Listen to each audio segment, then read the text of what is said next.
कहाँ जाए, वो कह रहे मेडिकल काउंसिल में जाओ, वहाँ पे बात करो। मेडिकल काउंसिल में क्या कहना चाहेंगी आज जो ये हुआ है, इसके लिए क्या कहेंगे आप, जिस तरह सारे बाहर खड़े हो? कॉलेज वालों को मैम कहना क्या है कि हमारी बुरी तरह से खजली कर दी है उन्होंने। अब बोल रहे हैं कि आप काउंसलिंग ऑफिस जीएमसी जाओ, वहाँ जाके अप्रोच करो और वहाँ जाके उनसे 10-20% कोटा मांगो रिक्वेस्ट करके। तो मैम ये प्रोसीजर तो हर साल चलता रहेगा, ठीक है।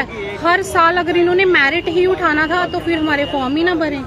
हमें धोखा कर रहे हैं मैम हमारे साथ हर बार। अनएम्प्लॉयमेंट के दर पे तीसरे नंबर पर आता है जम्मू कश्मीर, इस पर क्या कहेंगे? मैम जम्मू आज भी खज्जल है और कल भी खज्जल है, यही कहना चाहेंगे बस।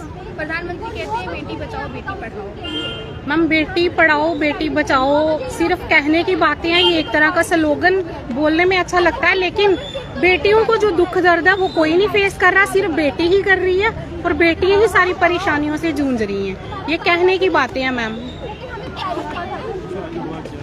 आज क्या हुआ पूरी बात बताएं। मैम आज हमारी काउंसलिंग थी, मेरा एक्चुअली कल नंबर था, तो 7 बजे के बाद इन्होंने जो है बंद कर दी काउंसलिंग और हमें बोला कि आप मतलब कल आओ देखेंगे। और मैम जो परसों वाले बच्चे थे उनकी कल सुबह इन्होंने काउंसलिंग करी, तो फिर मैम उसका हमें क्यों बुलाया, हमारा क्यों टाइम वेस्ट किया, हमें क्यों वेटिंग करवाया इन्होंने। रात को मैम 8 बजे इतनी मुश्किल से बिना किसी कन्विंस के हम लोग पहुंचे हैं, बड़ी मुश्किल घर, दूर दूर इलाके से। यस मैम, छोटे छोटे बच्चे छोड़ के आए हैं हम लोग, ना पानी चाय नाश्ता कुछ नहीं करके आए, भूखे पेट हम लोग कल खड़े रहे। किसी ने नहीं हमें बोला कि आपकी होगी भी काउंसलिंग या नहीं। खज्जल क्यों किया जा रहा मैम हमें, हम ये कहना चाहते हैं। सबके फॉर्म फिल करने को 100-200 की बात नहीं थी कि इन्होंने किसी के कॉलेज वाले ने 2000 दिए, किसी ने 1000 पर है। अब 1000 भर के भी उनको ना काउंसलिंग मिल रही है, ना कॉलेज में सीट मिल रही है, वो खज्जल कर रही है, उनका फ्यूचर खराब हो रहा है, वो कहाँ जाए। आप कहाँ से आए? कितने क्या कहना चाहेंगे आज इस तरह यहाँ पर बाहर खड़े हैं? हमें यही कहना है कि हमें भी कॉलेजेस प्रोवाइड की जाए ताकि हम अपने एजुकेशन कंप्लीट कर सकें, ठीक है। ये कैटेगरी सिस्टम जो है ये खत्म किया जाए जम्मू से। क्यों हम कैटेगरी सिस्टम्स को पीछे रखा है। अब ये कह रहे हैं कि जो हैंडीकैप्ड है SC वाले उनको सीटें दी जाएंगी, उनके लिए सीटें बची हैं थोड़ी बहुत। अब हमें बताएं, हम अच्छे भले लोग कहाँ से टांग बाजू तुड़वा के हैंडीकैप्ड बन के सीट के लिए बैठ जाए यहाँ पे। हमारी क्या गलती है कि हम जनरल कैटेगरीज में आ गए हैं। ये कैटेगरी सिस्टम जो है सीट सिस्टम है, जैसे पहले चलता था डायरेक्ट एडमिशन चलती थी कॉलेज के थ्रू, वैसे किया जाए। हमें इन लफड़ों में नहीं पड़ना। अगर ये बोपी हमें सीट्स नहीं दिला सकता, जितनी भी बच्चों को सीट्स दी गई है, कोई किसी का एंट्रेंस नहीं हुआ। बोपी का मतलब है एंट्रेंस एग्जामिनेशन, किसी का एंट्रेंस नहीं हुआ।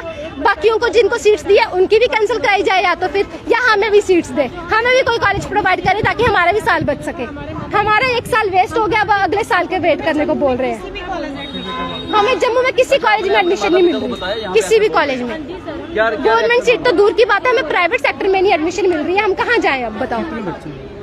आप देख सकते हैं मोस्टली यहाँ पे जितने बच्चे हैं सब यहाँ पे वेटिंग लिस्ट में है। ऊपर आप जाओ, ऊपर भी बहुत सारे बच्चे बैठे हुए हैं। लोग कल जो बच्चे यहाँ पे बैठे थे काउंसलिंग के लिए, वो रात को 9 बजे गए हैं यहाँ से। उनको इन्होंने उस टाइम पे कोई नहीं बोला कि आपके लिए सीट्स नहीं है। लास्ट में रात हो गई है, उन लड़कियों को बताया जा रहा है कि आपके लिए सीट नहीं है, आप कोई कॉलेज नहीं है, आप अपने घरों को जाओ। सुबह की बैठी है वो बेवकूफ है, हम बेवकूफ बैठे हैं कि साल वेट कर रहे हैं काउंसलिंग का, हमारी काउंसलिंग नहीं हो रही कि आपके लिए सीटें नहीं है। हमें सीट्स दिलवाओ या फिर एग्जामिनेशन जो कंडक्ट कराने हैं वो करवाओ ताकि सबके लिए सेम रूल हो। ये कैटेगरी सिस्टम खत्म हो, सबको यहाँ पे सीट्स मिलनी चाहिए। जैसे पहले डायरेक्ट कॉलेज के थ्रू एडमिशन होती थी, हमें या तो वो सिस्टम किया जाए बस।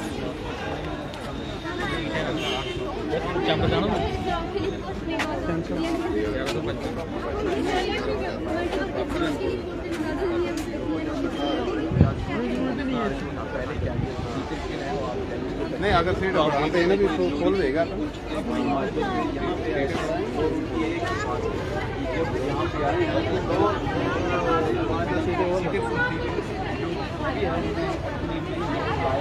हर प्रकार की हरकतें जम्मू कश्मीर में हो रही हैं। नौजवान जहाँ अपना करियर और फ्यूचर के बजाय जो है वो धरना प्रदर्शन पे आ रहा है, कौन इसका जिम्मेवार है। ये एक बड़ा सवाल समाज के समक्ष भी है, बच्चों के समक्ष भी है। अब यहाँ पे मैं बता दूँ आपको, यहाँ पे जो बोपी के अधिकारी थे, जहाँ वहाँ के कर्मचारी थे, वो आए नहीं थे और हालांकि कैमरे के बात करने से परहेज किया, लेकिन कहा कि इन बच्चों को कहो यहाँ से उठ के कहीं और चले जाएं। लेकिन जब इनको कहा गया कि आप खुद समझाइए